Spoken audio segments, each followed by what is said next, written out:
ಪ್ರಿಯರೇ, ದಿನದ ಬದುಕಿಗೊಂದು ಕ್ರಿಸ್ತನ ಈ ದನಿ ನಮ್ಮೆಲ್ಲರಿಗೂ ಪ್ರೇರಣೆಯಾಗಲಿ. ಪೂಜಾ ವಿಧಿಯ ಆಗಮನ ಕಾಲದ 3ನೇ ವಾರ, ಡಿಸೆಂಬರ್ 18, 2025, ಗುರುವಾರ. ಸಂತ ಲೂಕನು ಬರೆದ ಪವಿತ್ರ ಶುಭ ಸಂದೇಶದಿಂದ ವಾಚನ. 1ನೇ ಅಧ್ಯಾಯ 5ರಿಂದ 25ರವರೆಗಿನ ವಚನಗಳು.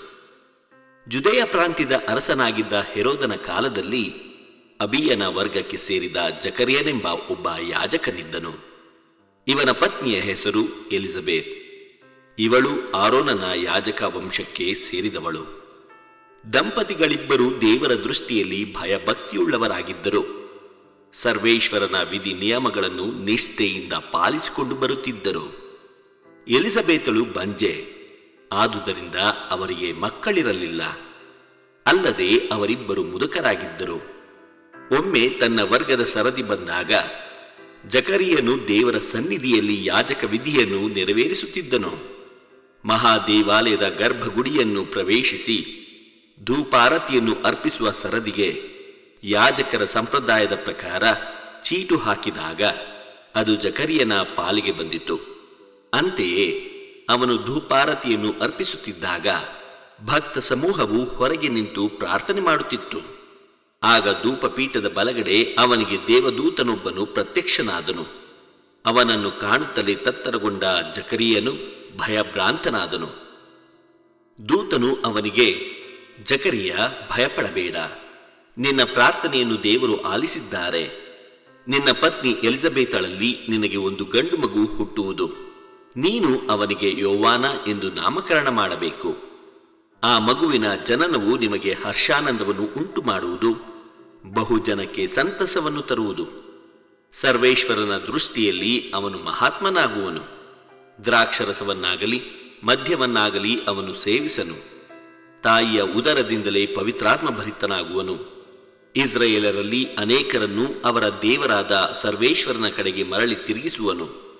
ಎಲಿಯನಂತೆ ಶಕ್ತಿ ಪ್ರಭಾವಗಳಿಂದ ಕೂಡಿದವನಾಗಿ ಪ್ರಭುವಿನ ಮುಂದೂತನಾಗುವನು. ತಂದೆ ಮಕ್ಕಳನ್ನು ಪುನಃ ಒಂದಾಗಿಸುವನು. ಸತ್ಪುರುಷರ ಸನ್ಮಾರ್ಗಕ್ಕೆ ಅವಿಧೇಯರು ಹಿಂದಿರುಗುವಂತೆ ಮಾಡುವನು. ಹೀಗಾಗಿ ಪ್ರಭುವಿಗೆ ಯೋಗ್ಯ ಪ್ರಜೆಯನ್ನು ಸಿದ್ಧಗೊಳಿಸುವನು ಎಂದನು. ಅದಕ್ಕೆ ಜಕರಿಯನು, ಈ ಮಾತು ನಿಜವಾಗುವುದೆಂದು ನಾನು ತಿಳಿಯುವುದಾದರೂ ಹೇಗೆ? ನಾನು ಮುದುಕ, ನನ್ನ ಪತ್ನಿಗೂ ಮುಪ್ಪು ಎಂದನು. ಆಗ ದೇವದೂತನು, ನಾನು ದೇವರ ಸನ್ನಿಧಿಯಲ್ಲಿ ಸೇವೆ ಮಾಡುವ ಗಬ್ರಿಯೇಲನು. ಈ ಶುಭ ಸಮಾಚಾರವನ್ನು ನಿನಗೆ ತಿಳಿಸುವುದಕ್ಕಾಗಿ ದೇವರ ಅಪ್ಪಣೆಯ ಪ್ರಕಾರ ಬಂದವನು.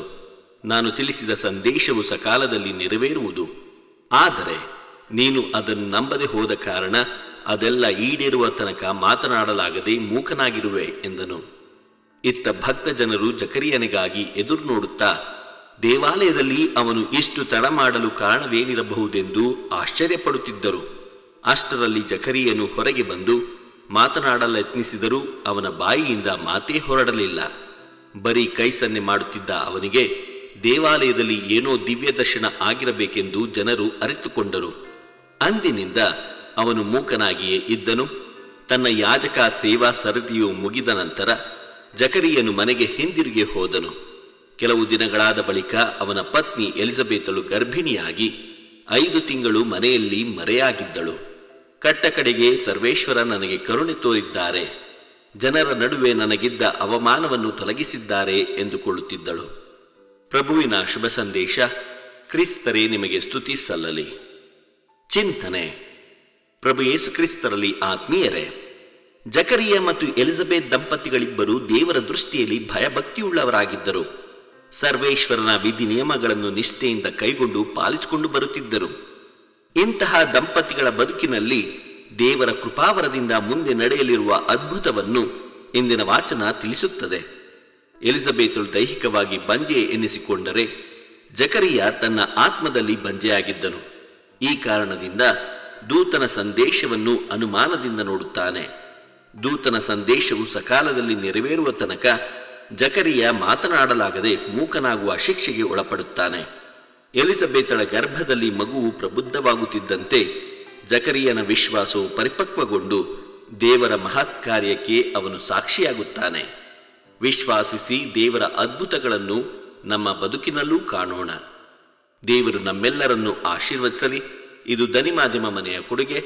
ಧ್ವನಿ ವಂದನೀಯ ಸ್ವಾಮಿ ಶಾಂತಕುಮಾರ್ ಜೆ, ಬೆಂಗಳೂರು ಮಹಾಧರ್ಮಕ್ಷೇತ್ರ.